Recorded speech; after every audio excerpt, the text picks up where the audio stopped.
कोशिश थी कि नीतीश कुमार की सीटें कुछ घटाई जाएं, उसमें बहुत सफल भाजपा नहीं हो पाई। मुकेश सहनी जिनके बारे में लगातार मैं बोल रहा था कि वो एनडीए छोड़कर कहीं नहीं जाएंगे। अंततः देखिए, होना तो यही है कि जदयू को कुछ पीछे हटना पड़ेगा, क्योंकि ये चुनाव नीतीश कुमार का चुनाव नहीं, वो यही बन रहा है कि नीतीश अपनी सीटें हार रहे हैं। पनोरमा ग्रुप, जो सोचता है वो करता है।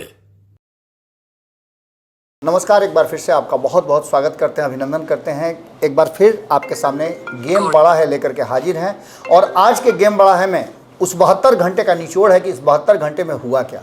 नीतीश कुमार के आने की सूचना मिल चुकी है कि नीतीश कुमार देश वापस आ रहे हैं, और उनके आने से पहले जो एनडीए के भीतर सीट शेयरिंग का समझौता है वो पूरी तरह से कहा जा रहा है कि भारतीय जनता पार्टी ने सेट कर दिया है। अब नीतीश कुमार के आने के बाद क्या होगा, ये अभी भी सवाल बना हुआ है। लेकिन इसी के बीच में चिराग की वजह से पशुपति कुमार पारस को एडजस्ट करने की बात कही जा रही है। तो दूसरी तरफ मुकेश सहनी दिल्ली गए हुए हैं। क्या होगा मुकेश सहनी का, ये अभी भी देखना, सुनना और समझना बाकी रह गया है। इन सारे विषयों पर बात करने के साथ साथ हम और भी कई ऐसे मुद्दे हैं जो अब तक पब्लिक डोमेन में नहीं आए हैं, उन सभी विषयों पर बात करेंगे नमन जी से। नमन जी के पास क्या इनपुट है, और आज जो नीतीश कुमार के आने से पहले ये कहा जा रहा है कि सब कुछ हो गया है, फाइनल हो गया है एनडीए के भीतर, उसमें कितनी सच्चाई है।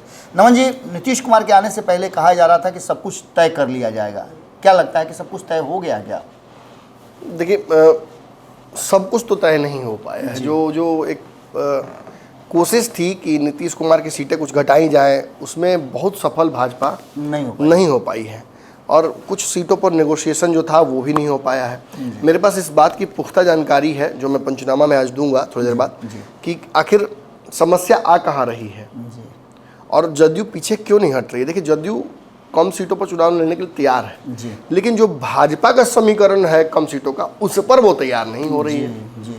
और देखिए, एडजस्टमेंट में तो अब और समस्या इसलिए होगी, एक दल और बढ़ गया अब एनडीए में।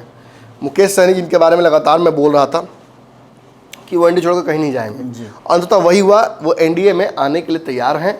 दिल्ली भाजपा के शीर्ष नेतृत्वकर्ताओं द्वारा बुलाए जाने पर वो पहुंच चुके हैं, बातचीत हो रही है। उपेंद्र कुशवाहा का भी शेड्यूल दिल्ली का सेट कर दिया गया है, वो भी जाएंगे। लेकिन किसी के लिए अब तक बहुत कहा जाता सुखद खबर नहीं आई है। अगर मैं कहूँ जेपी नड्डा और चिराग पासवान की मुलाकात का फलसफा, तो ये तो बड़ा पॉजिटिव है। चिराग पासवान थोड़ी सीटों का नुकसान सहकर उस जगह जरूर पहुंच जा रहे हैं जहां वो चाहते थे कि एक सम्मानजनक समझौता नीतीश के साथ रहते हुए इस गठबंधन में होना बड़ा मुश्किल है, और वो चिराग पासवान को मिल चुका है।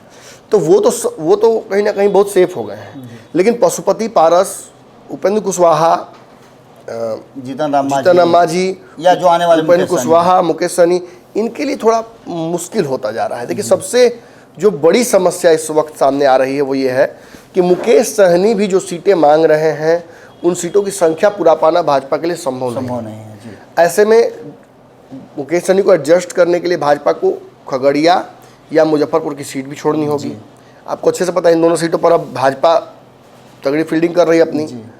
और नीतीश कुमार के जो लिस्ट 17 सीटों की नीतीश कुमार ने सौंपी थी, उन 17 सीटों पर नीतीश कुमार तैयारी शुरू कर चुके हैं। अंततः देखिए, होना तो यही है कि जदयू को कुछ पीछे हटना पड़ेगा, क्योंकि ये चुनाव नीतीश कुमार का चुनाव नहीं है ये। और नीतीश कुमार की सीटों पर एक जो समीकरण बन रहा है, व्यापक समीकरण, वो यही बन रहा है कि नीतीश अपनी सीटें हार रहे हैं। भाजपा अपनी सीटों का 100% स्ट्राइक रेट रखेगी, जो विभिन्न चिराग पासवान मिला जुला कर ठीक ही ठाक कर रहे हैं।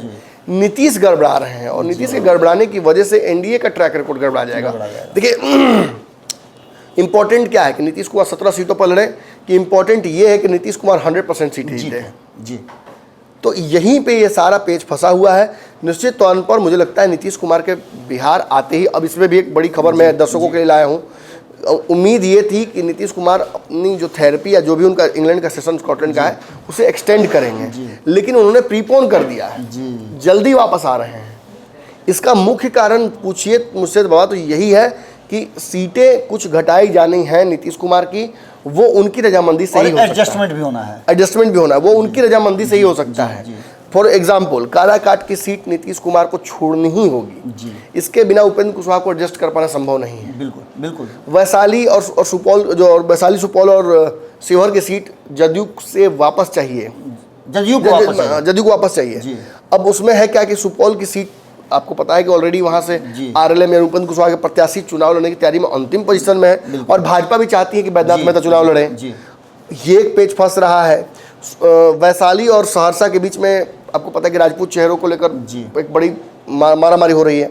तो ये समस्याएं जो हैं इनको सुलझाने में, और वैशाली और शिवहर के लिए ऑलरेडी कई तरह की बातें हो भी गई। आज तो खुद आपने आप देखा कि देखिए, पुलिस केस भी हो गया, घर में कैद हो गए थे, जी। बैडमिंटन खेल रहे थे, गाना सुन रहे थे, लेकिन उनको पुलिस पकड़ करके ले आई कि हमको किडनैप कर लिए हैं, और अब वो जिस खेमे में है उस खेमे से उनको सीट चाहिए। निगोशिएशन का माने तो यही होता है।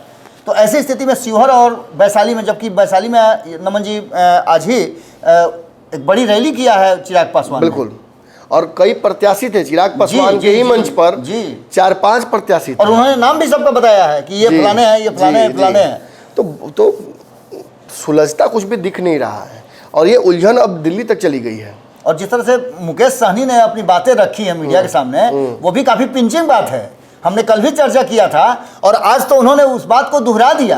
तेजस्वी और चिराग दोनों पे एक साथ हमला। बिल्कुल, और उन्होंने ये भी एक तरह से आप कल ही आप विश्लेषण में बता रहे थे, जी। हमको लगता है कि शायद उसी के आधार पर उन्होंने इस बात को थोड़ा और एक्सटेंड किया है। उन्होंने दिल्ली जाने के क्रम में कहा कि अभी दिल्ली जा रहा हूँ, मेरी ज़रूरत सबको है और जिसको जिसको मेरी ज़रूरत है वो हमें खोज रहे हैं।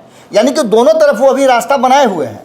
अगर भारतीय जनता पार्टी उनकी बात नहीं मानती है, हालांकि जिस तरह से वो डिमांड कर रहे हैं नमन जी, बिहार में उनको 2-3 सीटें चाहिए और अन्य राज्यों में भी वो सीट मांग रहे हैं। पहले से भी चर्चा ये चल रही थी कि मांग रहे हैं। भारतीय जनता पार्टी ने उस पर मुहर नहीं लगाया था। क्या लगता है कि जो वर्तमान परिस्थिति बनी है, एक तो ऐसी सीटों की मारामारी हो रही है, उसमें मुकेश सहनी का एडजस्टमेंट कहीं नजर आ रहा है क्या?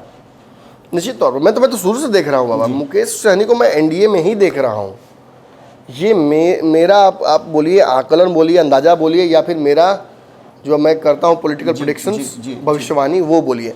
मुकेश सहनी मुझे इधर उधर जाते नजर नहीं आ रहे हैं। भाजपा भी जानती है कि वो एक बहुत बड़ा वोट बैंक है जो उनके पास है, और यादव मुसलमान, इस जो लालू यादव का कोर वोट है, MY या बाप बोले तेजस्वी यादव, इसको तोड़ने के लिए भाजपा के पास एक बहुत बड़ा जनाधार चाहिए जी। जो जनाधार केवल लौकुश और दलित कर देने से नहीं होगा जी। उसमें मलाहों की एक बहुत बड़ी भूमिका होगी। राम की नाव भी बिना मलाह के पार नहीं लगी थी निषाद के। तो ऐसे में निषाद के बिना नरेंद्र मोदी की नाव भी पार बिहार में नहीं होगी।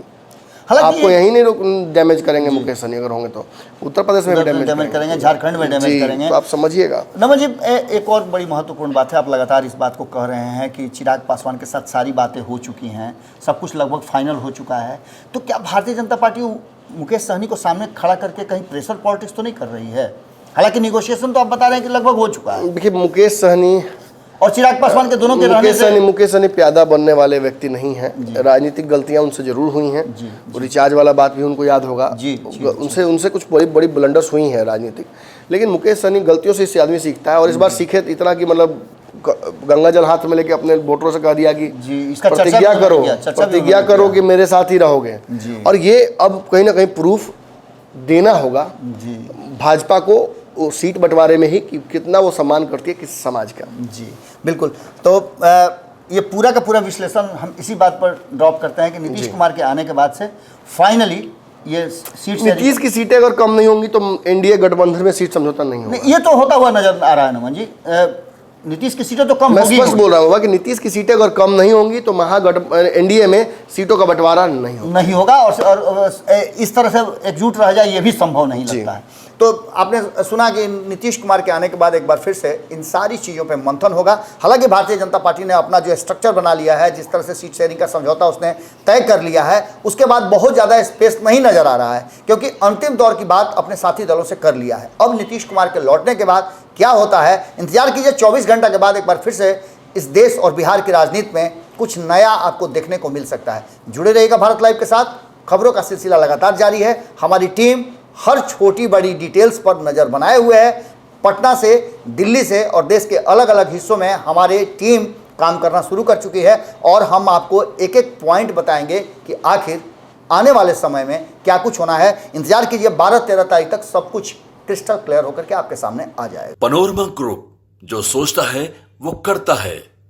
अगर ये वीडियो पसंद आई और वह बिहार के राजनीति और बिहारियत से सरोकार रखेनी तो सब्सक्राइब बटन दबा के चैनल के सब्सक्राइब कर ली। ओजे एगो घंटी बा, ओकरा बटन दबा देला से कुल सटीक और मारक खबर रुआ मुफ्त में मिल जाई। अगर रुआ पत्रकारिता के हमनी के नया प्रयोग में सहयोग कर चाहतानी तो ज्वाइन बटन दबा दी। पेटीएम नंबर नोट कर ली 9386816700। धन्यवाद।